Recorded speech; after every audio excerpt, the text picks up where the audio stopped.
సుహాసిని గారు, ఖచ్చితంగా ప్రధాని మోదీ వచ్చినప్పుడు అంటే ప్రశ్నించాలనుకున్న వాళ్ళు చాలా మంది ఆ ప్రశ్నలకు సమాధానాలు ముందుగా దొరుకుతాయేమో అని ఎదురు చూసినట్టుగా అనిపించింది నాకు. ఎందుకు మొదటిది ప్రత్యేక హోదాకు సంబంధించి, సరే మీరు మొదటి నుంచి దానిపైన సానుకూలంగా లేరు కాబట్టి ఆ విషయం పక్కన పెడితే, స్టీల్ ప్లాంట్కు సంబంధించి కానివ్వండి, లేకపోతే రైల్వే జోన్కు సంబంధించి కానివ్వండి, పోలవరం పూర్తి చేసే క్రమంలో దానికి ఇవ్వాల్సిన నిధులకు సంబంధించి కానీ వీటన్నిటి మీద ప్రశ్నిద్దాం అనుకుంటే సమాధానం ఏమైనా వినిపిస్తాయేమో అనుకుంటే అన్నింటినీ సింపుల్గా వైసీపీ మీద తోసేసి ప్రధాని మోడీ తన ప్రసంగాన్ని ముగించారేమో అన్న అనుమానం చాలా మందిలో ఉంది.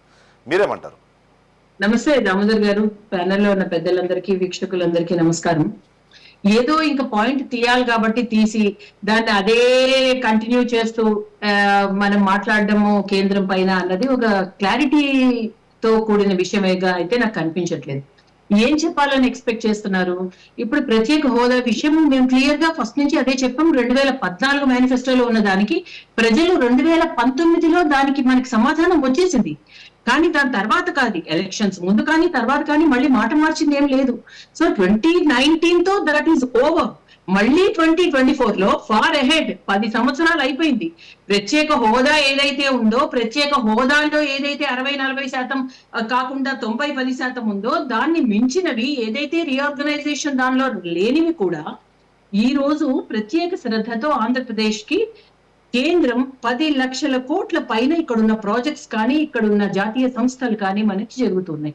మీకు కనుక విజయనగరం నుంచి ఇటు కర్నూలు వరకు ఎన్ని అసలు అంటే విజయనగరం గిరిజన విశ్వవిద్యాలయం నుంచి కర్నూలులో DRDO వరకు ప్రతి జిల్లాకి ఒక సంస్థ చొప్పున కేంద్రం దానిపైన ప్రత్యేక శ్రద్ధతో చేస్తోంది.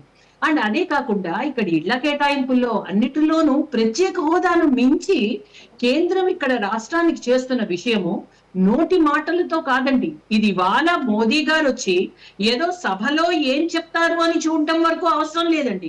ఎందుకంటే ఈ సభ ఎప్పుడు వస్తుందో, సభలో మోదీ గారు ఎప్పుడు వస్తారో, ఎప్పుడు చెప్తారో అన్నంత వరకు మేము టైం తీసుకోలేదు.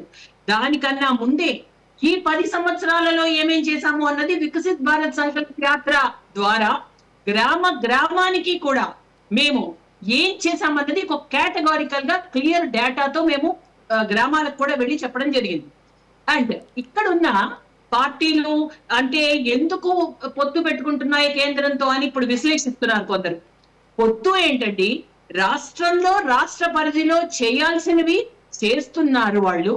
చేస్తున్నా కూడా మరికొన్ని కేంద్రం ఏదో జాప్యం చేస్తోంది అన్నట్టుగా వాళ్ళు ఇంతవరకు దుష్ప్రచారం ఏదైతే చేశారో దానికి అడ్డుకట్ట వేస్తూ ఈ రోజు రాష్ట్రంలో ఉన్న రీజనల్ పార్టీస్ అన్ని కూడా భారతీయ జనతా పార్టీతో ఉంటే ఇంకా నిర్దిష్టంగా ఈ డెవలప్మెంట్ మనం పూర్తి స్థాయిలో చెయ్యొచ్చు అన్నది గతంలో ఫస్ట్ 5 years లో ఏదైతే తప్పు జరిగిందో దానిని మళ్ళీ తప్పు సరిదిద్దుకుని టీడీపీ మళ్ళీ బీజేపీతో చేరడం జరిగింది. జగన్మోహన్ రెడ్డి గారు కూడా వైసీపీ ప్రభుత్వం మీరు అన్నట్టు ఏం ఎక్స్పెక్ట్ చేస్తారు అనే దానికన్నా అంటే ప్రశ్నించడానికి కారణం ఏంటి అంటే, మీరు 2019 ఎన్నికలకు ముందు చంద్రబాబు నాయుడు బయటకు వస్తూ ఆయన చెప్పిన మాట ఆ రోజు చాలా కీలకంగా ఎన్నికల్లో వైసీపీకి ఓటు తెచ్చింది కూడా ప్రత్యేక హోదాని ఆ రోజు. సో ఆ తర్వాత మీరు మళ్ళీ కలిసేటప్పుడు దాని మీద ఏమైనా సమాధానం దొరికిందా చంద్రబాబు నాయుడు గారికి అన్నది చంద్రబాబు నాయుడు గారిని ప్రశ్నిస్తూనే ఆ ప్రశ్న గతంలో ప్రశ్నించి మీ దగ్గర నుంచి బయటకు వెళ్ళిపోయారు కదా, దానికి సమాధానం చెప్పి అయినా మీరు దాన్ని జాయిన్ అయ్యారా అన్నది క్వశ్చన్. ఇక్కడ ఇంపార్టెంట్ పాయింట్ ఏంటంటే మేము ఒక క్లియర్ గా చెప్పాము, ఇది అవ్వదు.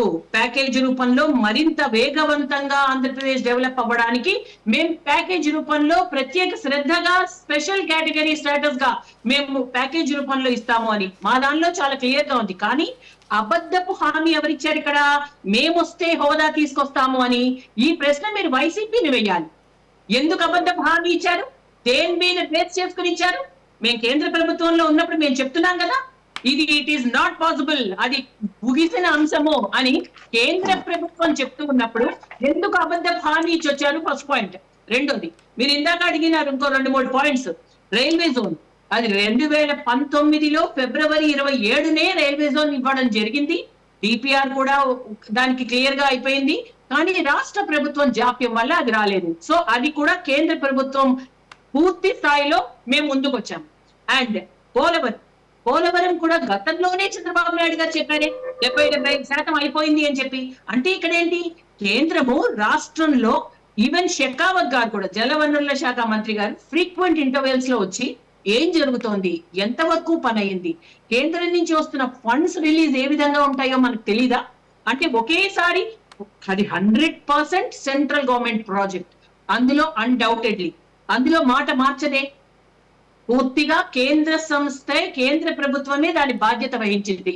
కానీ రీజనల్ గా ఇక్కడ ఒక రాజకీయ లబ్ధి కోసం దానికి వాడుకుంటూ కొంత జాప్యం జరగడం వల్ల మాకు రైట్. అయితే ఈ పోలవరం మనం డిస్కస్ చేద్దాం ఎందుకంటే చాలా కీలకమైన పాయింట్. బట్ ఎందుకంటే మనతో పాటు వైసీపీ అండ్ ప్రత్యేక హోదా కూడా మేము చెప్పేశాం.